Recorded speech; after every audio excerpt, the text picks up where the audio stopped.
जय माताजी मित्रों, स्वागत है આજના નવા વિડીયોમાં। આજે તારીખ છે 18/7/2025 ના રોજ આજે આપણે દાંતીવાડા ડેમ ઉપર એક નજર કરીએ તો મિત્રો હાલમાં ઉપરવાસમાં વરસાદ ઓછો થતા દાંતીવાડા ડેમમાં પાણીની આવક 278 ક્યુસેક પાણીની આવક છે અને દાંતીવાડા ડેમની સપાટી 563.90 ફૂટે પહોંચી ગઈ છે।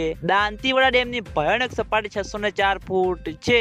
દાંતીવાડા ડેમ 18.27% ભરાઈ ગયો છે। મિત્રો હાલમાં ઉપરવાસમાં વરસાદ નથી, તેના અંગે દાંતીવાડા ડેમમાં પાણીની આવક ઓછી જોવા મળી છે મિત્રો। અને આગામી દિવસોમાં હવામાન વિભાગની નવી આગાહી છે, એટલે દાંતીવાડા ડેમના ઉપરલા ભાગમાં માઉન્ટ આબુ, આબુ રોડ, અંબાજી, દાંતા ત્યાં આગળ વરસાદ પડશે તો દાંતીવાડા ડેમમાં પાણીની આવકમાં વધારો જોવા મળશે અને તેના અંગે દાંતીવાડા ડેમ પણ ઝડપથી ભરાતો જોવા મળશે। તો મિત્રો આ હતા દાંતીવાડા ડેમના તાજા અને લાઈવ સમાચાર। તમે બધા અમારી ચેનલ ઉપર નવા હોય તો સૌથી પહેલા વિડીયોને લાઈક કરી દેજો, કોમેન્ટ કરી દેજો અને ચેનલને સબસ્ક્રાઇબ પણ કરી દેજો, જેથી કરીને મિત્રો આપણે આ ચેનલ ઉપર મિત્રો દાંતીવાડા ડેમના તાજા અને લાઈવ સમાચાર લઈને આવીએ તો સૌથી પહેલા તમને ખબર પડી જાય। તો મિત્રો જય માતાજી।